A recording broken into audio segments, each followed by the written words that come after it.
Story 1. For telling my sister she is not a martyr for staying at home, and if I was her husband I would divorce her. For everyone who says I don't know how stressful it is to be a mom. I am literally a woman with 3 kids. It's not rocket science to take care of your kids. Basically every parent that works is still helping their kids with HW and taking them to activities. You don't need to be a psalm to do that. My sister and her husband have 2 kids. They are both in school.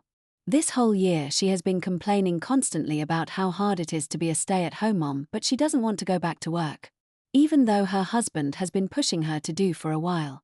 The issue is that she doesn't do much compared to her husband.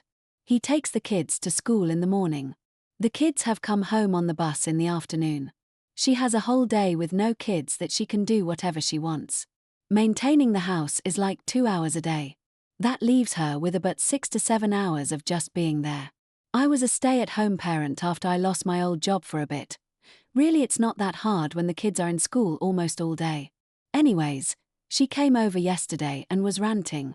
They got into an argument about her picking up more slack or getting a job. I guess this started because he came home to a dirty house and no groceries in the fridge. I asked why she wasn't doing chores or at least getting food, and she told me she didn't have time. I asked if she got a work job and it was a no. I asked what she is doing all day and gave me no answer. She then went on a rant about how he isn't doing enough and her husband is being unfair. At this point I had enough. I told her she isn't a martyr to be a stay-at-home mom. That she literally gets everything paid for and can't even both to get food. I told her if I was her husband I would divorce her since she acts more like a kid than a partner. This started our own argument and she is pissed. I personally think she needed to hear it. Story 2. Bought a sandwich for an elderly homeless man who was in tears and talking about how hungry he was. He threw it in the trash as I was walking away. Today I saw an elderly homeless man asking for money. He was talking about how hungry he was and that he hadn't eaten in 3 days. He was even sobbing. Although I'm newly homeless myself and don't have much, I really felt bad for him and went into a nearby store to buy him a sandwich. I came back, greeted him with a smile and gave him the sandwich. As I was walking away, I saw him throw the sandwich aggressively in the trash without even opening it. It really stung, and coupled with my experiences from this past weekend made me realize why homeless people have such a bad reputation.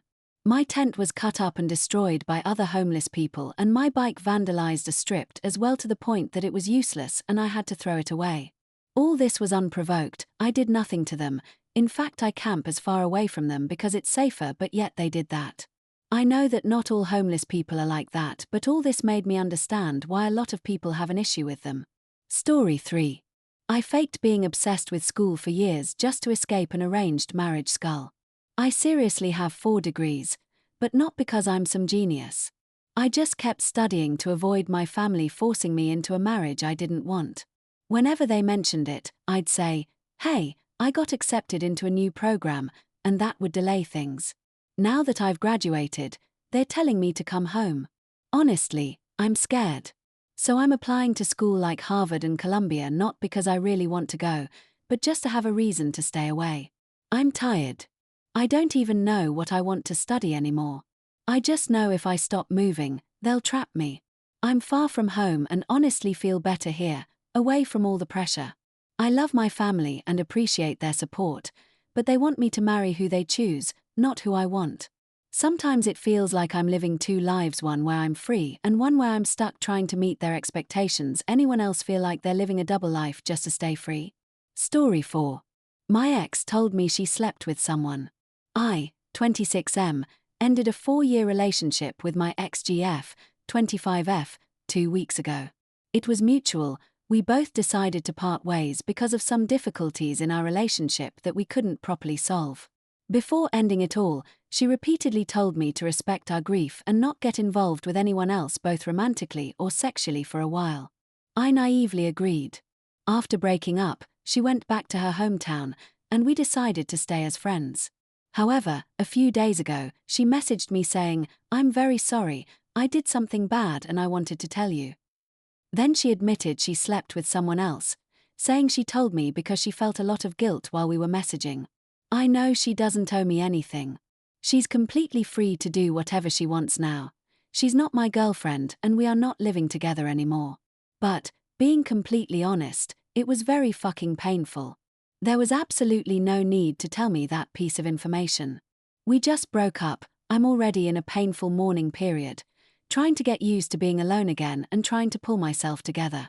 She knows very well I struggle with anxiety and depression problems, and instead of dealing with her guilt on her own, she decided the best thing to do was drop an emotional bomb of gigantic proportions on me.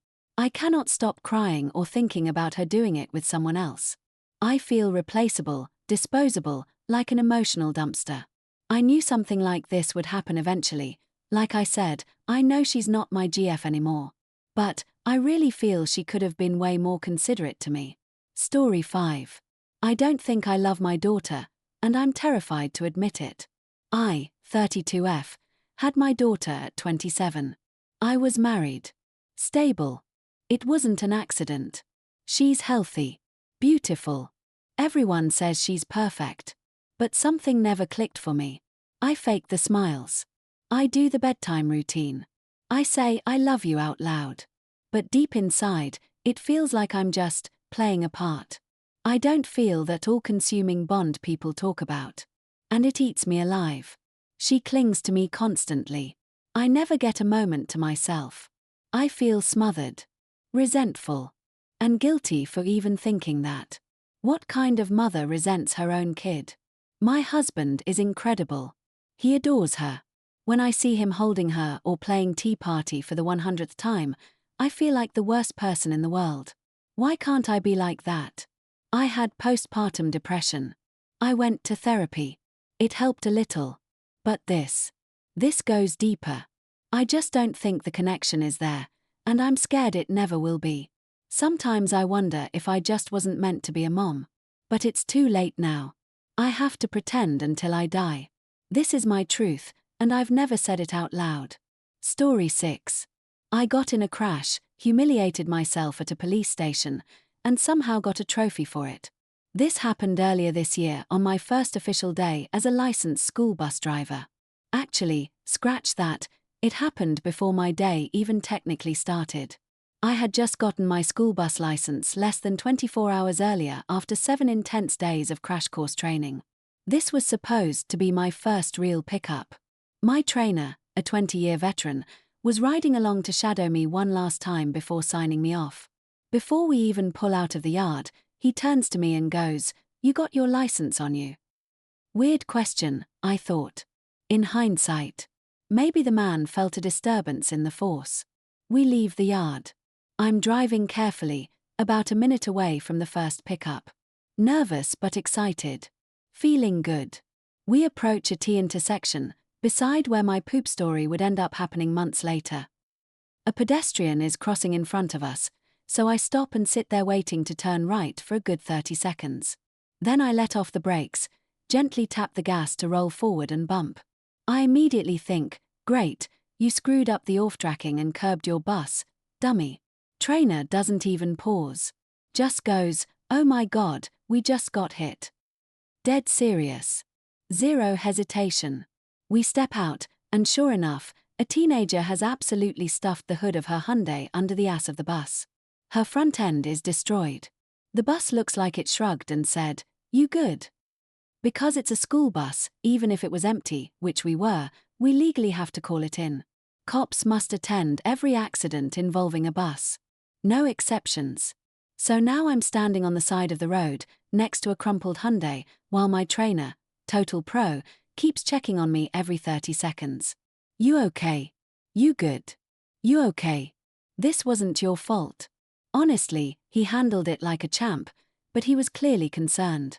In all those years, he'd never had an accident of any kind. Meanwhile, I'm trying to keep my pilot brain from kicking in, because I've seen a lot worse and I'm already mentally filing this under "that was a minor inconvenience." We're outside exchanging info with the teen while waiting for the cops to show, but I couldn't stay there. I actually walked away from the scene, physically stepped out of view and hid near the front of my bus, hands on my head, just shaking it and laughing to myself like, "Only you. This would only happen to you." Eventually, a cop shows up, clears the scene, and tells us to drive to the station to file everything. We get there. I pull into the parking